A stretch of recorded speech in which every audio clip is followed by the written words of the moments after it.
Hi, my name's Crystal, and you're watching the Noodle System.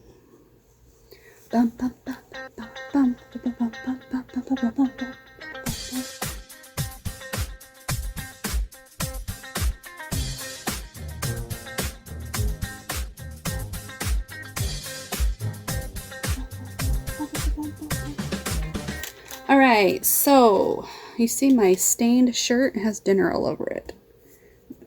We had some sloppy joes. Yeah, they were pretty yummy. I'm not going to change for y'all. I'm sorry.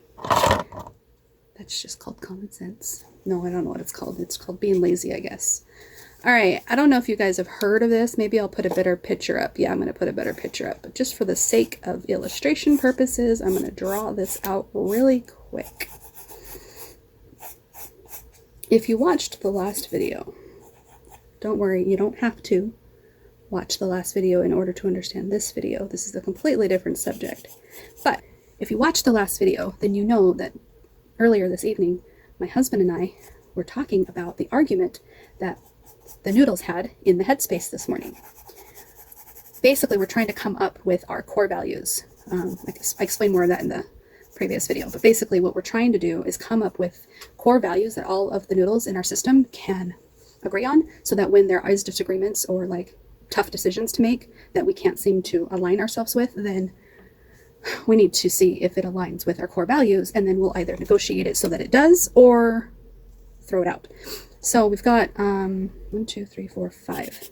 We've got this idea in our head. A noodle came up with an idea that said instead of having 17 core values, that's quite a bit. I'm not saying it's impossible, but instead of having 17, why don't we have 7, right?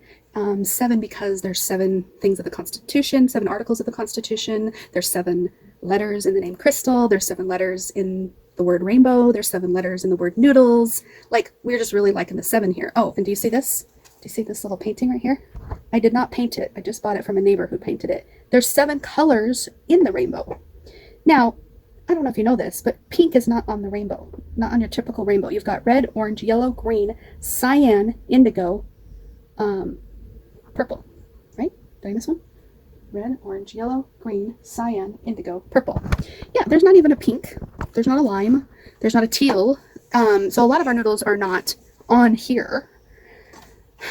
But the whole 7 concept, we were thinking, yeah, okay. We like the idea of the 7. We don't necessarily have to have it about colors, but we like the idea of 7 articles for our Constitution, for our core values. But we couldn't decide on which values we should put in there, so we went and cheated a little bit. And we were Googling, and when we went Googling, when we went to Google, we found what they call the hierarchy of needs, Maslow's hierarchy of needs. Now, if you're familiar with Maslow's hierarchy of needs, it looks like a pyramid. Now, my husband didn't know about this, but I did, because I've been a freaking therapy person for freaking years, and I've done a lot of research just to try to help myself forever. So, am I an expert? No. But I know quite a bit. Okay, maybe I'm just bragging, but I do know a little bit more than the average person, probably because I've spent a gazillion dollars in copays seeing a therapist every week forever. Okay, so we got the hierarchy of needs, which means the theory is, it's a theory, and you can argue that it's a terrible theory. That's what my husband tried doing tonight. But the theory is that the bottom of your pyramid, before you could have anything else on top, before you need anything else in life, your first stage to be happy, to be healthy, to be satisfied. That's a better word. Instead of being happy, right? To be satisfied in life, your first stage is what's the word? Just completely forgot the word. Alexa, what is Maslow's hierarchy of needs? Maslow's hierarchy of needs is a psychological theory proposed by Abraham Maslow in 1943.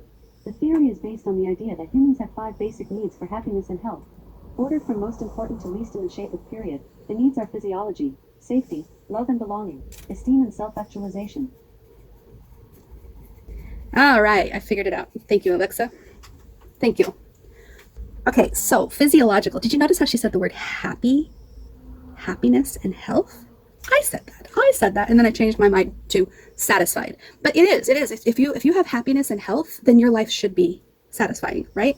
And even if you don't have happiness and health, you can still be satisfied enough, right? Enough. Like 10% happy or 10% healthy. Notice that? I was trying to draw a pyramid earlier on my hand when I was trying to talk to my husband about this. And we weren't trying to convince him of anything. We were just explaining what happened this morning. What happened this morning is we were looking for ideas for our core values for our noodles to all agree to. And we came across Maslow's, well, we didn't come across it. We went searching for the hierarchy of needs. And that's one of the core values we're really thinking of adopting or basing our core values on. So we got the physiological, which means your basic needs. You've got your basic, are you thirsty? Are you hungry? Are you tired? Do you need to use the bathroom? Oh, and I guess in some examples they say sex, procreation or just releasing of sex, right? That's what some think that is a physiological need. It's a need. So, but I think about the four. Are you hungry? Are you thirsty? Are you tired? Do you need to use the restroom? And when you have those four needs in a baby, an infant, a child, a teenager, an adult, an old person, no matter what age you are, if you need any of those things, you're going to meet those things first and foremost before you could even consider anything else. Now, maybe you have enough satisfaction in these, maybe you're like, oh, I'm not hungry. I'm not going to eat today. I'm okay. You're satisfied enough. You don't need food to move on to the next stage, but you need to be satisfied enough to move on to the next stage, right? Maybe you're satisfied with not eating food. Maybe that's fine. Whatever. I'm not trying to argue it. I'm just explaining. Okay, so physiological. I was going to try to make this short, but that is not happening. Physiological. The next one up from that is safety.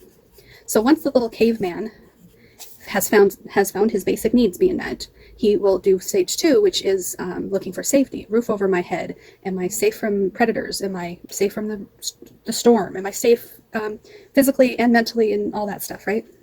And when you feel safe, you can move on to stage 3. And stage 3 is you're looking for your people. You know what I mean? Your group, your crowd. When you're a teenager, if you have your first 2 met, but you don't feel like you belong with your family or something, maybe you might join a gang. Maybe you might hang out with the wrong crowd at school. Maybe you might find a bunch of online friends that understand your noodles better than anybody else. So yeah, you get your basic needs met. The first 2, you're going to look for group. Okay. Now, once you're in the group, you kind of feel like you're now wanting some sort of way of being an individual again. You want a purpose. You want to stand out. It's that competitor in you that you want the connection in the group. Once you have it, now you want to compete for the higher spot, or you want to compete for the uniqueness, or maybe it's sports, or maybe it's your individualism with your writing or your art or your whatever, right? You can be an individual once you have those first 3 met. I'm doing a really terrible job of explaining this, but once you have those 3 and you do the individual thing, okay? And group also could mean like love, right? If you find your person that you want to be with, you have a connection, because you're looking for a connection, whether it be a group or an individual that you're trying to connect with. You're just looking to connect with someone. And then once you have that connection, now you want your individualness. You want some sort of esteem building thing, okay? Last, once you have all 4, and only when you have all 4, can you come to this self-awareness or self-actualization. Can't say that word. Self-actualization.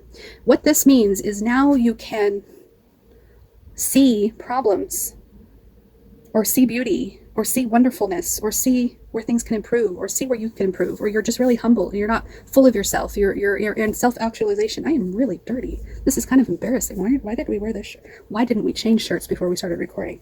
Sorry, guys. Maybe I'll put a little sticker on top so you guys don't notice that. Okay.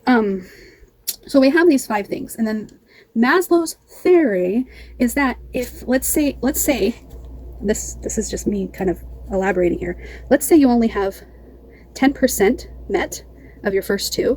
You can't have more than 10% met of anything else after it. Your pyramid's only going to be as big as what your basic needs are. So if you've got your basic needs met, you probably can't go any higher up until you can expand a little bit more. I don't know if that makes any sense. I'm probably not making sense. I didn't explain it very well to my husband either, and so he was arguing with me the entire time. I've had to go to the bathroom before, and I've had to I've been through super thirsty and super hungry, and I can still have a good self-esteem and still be good at my job and still have good friends. And like, he was so basic at his understanding that we were so bothered by it.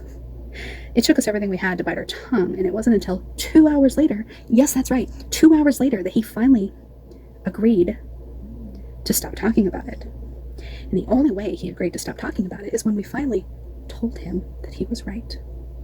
Yes, ladies and gentlemen, that is the definition of our entire marriage, is every time we have a disagreement, he will not let up.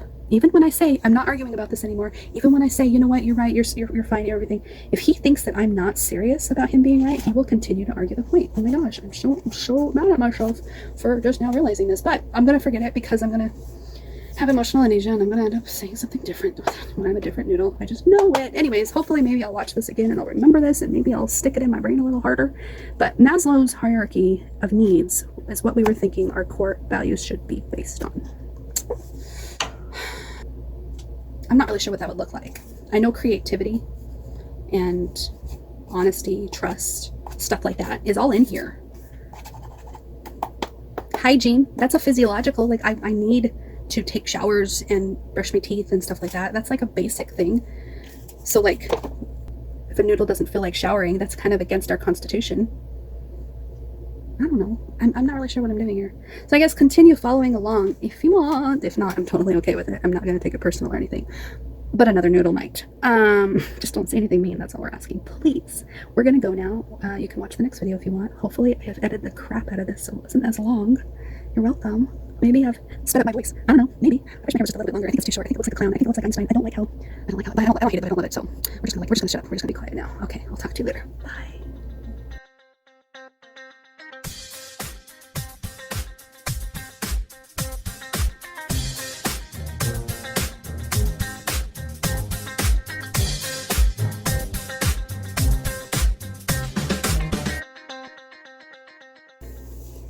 I'm really a mermaid. That was dumb. I shouldn't do that.